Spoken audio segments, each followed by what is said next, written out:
चलिए आज एक बहुत ही मजेदार कहानी समझते हैं। एक ऐसी कहानी जहां अटूट विश्वास मतलब एकदम पक्का वाला विश्वास और इंसानी दरियादिली एक दूसरे से टकरा जाते हैं। और नतीजा, अरे वो तो बड़ा ही मजेदार है। कहानी का नाम है अ लेटर टू गॉड, या कहें ईश्वर के नाम एक पत्र। तो सबसे पहले मिलते हैं कहानी के हीरो से, जिनका नाम है लेंचो। अब ये लेंचो ना एक घाटी में रहते थे, एकदम अकेले। उनका घर पूरी घाटी में अकेला था और उनकी पूरी दुनिया बस उनका वो एक मकई का खेत। मतलब उनका खाना पीना, उनके परिवार का भविष्य, सब कुछ उसी एक खेत पे डिपेंडेंट था। तो कहानी शुरू होती है एक उम्मीद के साथ।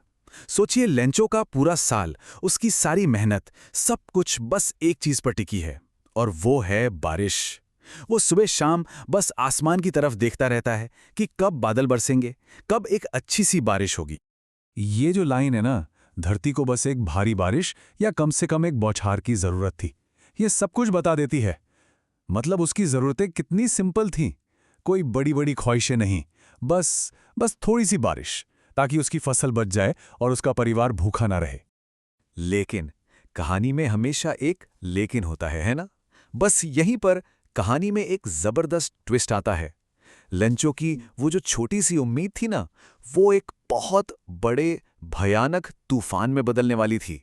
तो हुआ ये कि बारिश तो नहीं आई, बारिश की जगह आसमान से ओले बरसने लगे। और ये कोई छोटे मोटे ओले नहीं थे, ये एक ऐसा भयंकर तूफान था जिसने लेंचो का सब कुछ, मतलब सब कुछ बर्बाद कर दिया। उसकी पूरी की पूरी फसल तबाह हो गई, सारी मेहनत मिट्टी में मिल गई। जब लेंचो कहता है, ओलों ने कुछ भी नहीं छोड़ा, इस साल हमारे पास कोई मक्की नहीं होगी, तो आप उसके दर्द को महसूस कर सकते हैं। तूफान ने सच में कुछ नहीं छोड़ा था। खेत सफेद चादर जैसा हो गया था, मानो नमक बिछा हो। अब सवाल ये था कि पूरा साल खाएंगे क्या? जरा सोचिए, अगर किसी के साथ ऐसा हो कि उसकी पूरी मेहनत, पूरी कमाई एक झटके में खत्म हो जाए, तो वो क्या करेगा?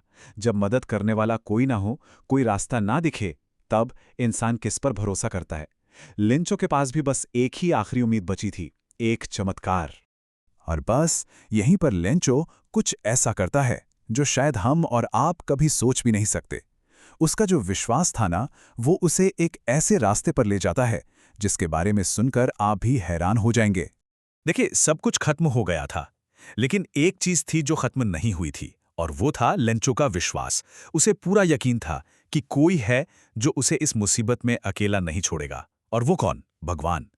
तो उसने फैसला किया कि वो सीधे भगवान को ही एक चिट्ठी लिखेगा। उसका प्लान बड़ा ही सिंपल था, कोई कॉम्प्लिकेटेड चीज नहीं।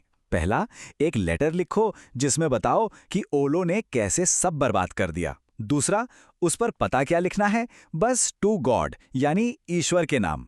और तीसरा, उस चिट्ठी में मांग लो जो भी जिंदा रहने के लिए चाहिए। तो उसने मांगा क्या? उसने मांगे पूरे 100 पेसोस। क्यों? ताकि वो दोबारा अपने खेत में बीज बो सके, और जब तक नई फसल तैयार नहीं हो जाती, तब तक अपने परिवार का गुजारा चला सके। अब आप सोच रहे होंगे कि ये पेसोस क्या है? ये बस एक करेंसी का नाम है। जैसे हमारे यहाँ रुपया होता है ना, वैसे ही मैक्सिको और कई दूसरे लैटिन अमेरिकन देशों में पेसोस चलता है। सिंपल। तो लेंचो ने तो अपनी चिट्ठी पोस्ट कर दी। अब कहानी का कैमरा घूमता है और हम पहुंचते हैं पोस्ट ऑफिस। और यहीं पर असली मजा शुरू होता है, जब पोस्ट ऑफिस के लोगों के हाथ ये अजीब सी चिट्ठी लगती है। सोचिए, पोस्टमैन रोज कितनी चिट्ठियां देखता होगा, लेकिन जब उसके हाथ टू गॉड के पते वाली चिट्ठी आई, तो पहले तो उसे अपनी आंखों पर यकीन ही नहीं हुआ। वो हंसते हंसते लोटपोट हो गया, और हंसते हंसते ही वो ये चिट्ठी अपने बॉस यानी पोस्टमास्टर के पास ले गया। पोस्टमास्टर भी पहले तो खूब हंसा, लेकिन फिर अचानक वो सीरियस हो गया। वो सोचने लगा, क्या विश्वास है, काश मुझ में भी इस आदमी जितना विश्वास होता। और उसने तय कर लिया कि इस आदमी का भरोसा टूटना नहीं चाहिए, चाहे कुछ भी हो जाए। तो पोस्टमास्टर ने एक कमाल का आइडिया निकाला। उसने फैसला किया कि वो इस चिट्ठी का जवाब देगा, पैसों के साथ। उसने अपनी सैलरी का एक हिस्सा दिया, अपने ऑफिस के बाकी लोगों से पैसे मांगे, अपने दोस्तों से भी मदद ली। मतलब सबने मिलकर एक गुप्त दान किया। मकसद सिर्फ एक था, लिंचो का भगवान पर से विश्वास न उठे। लेकिन यहां एक छोटा सा प्रॉब्लम हो गया। लेंचो ने मांगे थे 100 पेसोस, और पोस्टमास्टर और उसके दोस्त अपनी पूरी कोशिश के बाद भी सिर्फ 70 पैसों से जमा कर पाए। अब ये जो 30 पैसों का गैप था ना, यही कहानी का सबसे बड़ा, सबसे मजेदार ट्विस्ट बनने वाला था। तो अब आता है कहानी का क्लाइमैक्स। पैसे लिफाफे में डालकर लेंचो को भेज दिए गए। अब आप सोचिए, जब लेंचो को पैसे मिलेंगे तो क्या होगा? वो खुश होगा ना? वेल, जो हुआ वो किसी ने सपने में भी नहीं सोचा था। सबसे हैरान करने वाली बात तो ये थी कि जब लेंचो ने लिफाफा खोला और पैसे देखे तो उसे जरा सी भी हैरानी नहीं हुई, जरा सी भी नहीं। उसका विश्वास इतना पक्का था कि उसे लगा हाँ, पैसे तो आने ही थे।